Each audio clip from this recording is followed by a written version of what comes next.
કેમ છો મિત્રો? જો બગીચાની વચ્ચે છે ને આજે સવારે બધાય આંબાને સરસ મજાની દવા છાંટી છે. દવા છાંટીને આજ થાક છે ને પૂરેપૂરો લાગ્યો. એટલે ઓલા કે ને કે આડા પડીએ ને તો ખેતરમાં ધૂળ માથે નીંદર આવી જાય એવી પરિસ્થિતિ છે.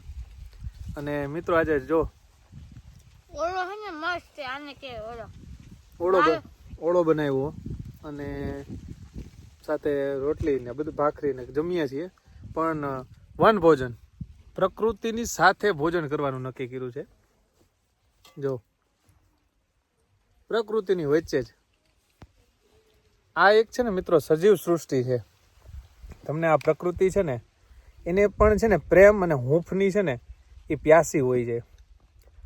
મેં માર્ક કરેલું છે, અનુભવ નહોતો પણ મને એમ થયું કે અમે જે આગળના આંબા છે ને આગળ અમે ત્યાં સતત અમારો અવરો જવરો હોય છે. એનો વિકાસ છે ને આ આંબા કરતાં તાત્કાલિક વધે છે અને ગ્રોથ પણ સારો એવો થાય છે. કારણ એને સતત અમે ન્યા હોય છે ને એટલે હૂંફ મળતી રહે છે. એવું નથી કોઈ ખોરાક મળતો હોય, એને હૂંફ મળતી રહેતી હોય છે. આજે છે ને એવું નક્કી કર્યું કે પ્રકૃતિની વચ્ચે છે ને જમવું છે. એટલે પ્રકૃતિની વચ્ચે રહી અને પ્રકૃતિના ખોળે એમની સાથે રહેવું છે. કારણ કે આ બધા જે સજીવ છે ને એ તમે જુઓ કેવા કિલોલ કરે છે અત્યારે.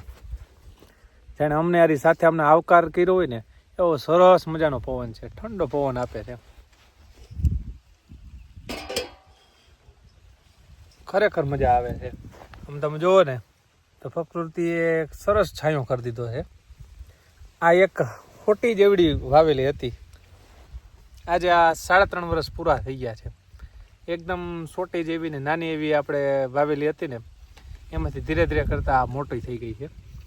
અને કલમુમાં અત્યારે સારી નરવાઈ બહુ સારી દેખાય છે. અને મોર આવવાની છે ને તૈયારી છે. બધી મોર છે ને એટલે ખોટા નીકળી ગયા છે. હું તમને હમણાં દેખાડું મોર કેવા છે. ઊભો થવું પડશે મારે. ક્યાં ક્યાં મોર આવ્યા છે ને એ દેખાડું. ચાલો જોઈએ આપણે.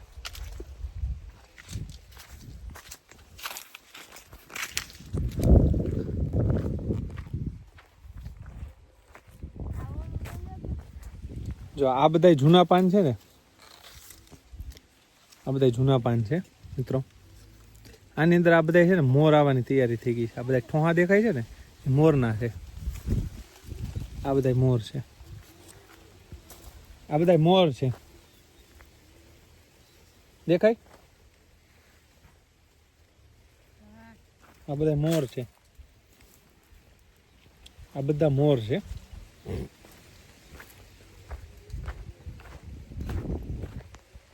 આ ઠોહા અત્યારે તૈયાર થઈ ગયા ને આ બધા મોર છે.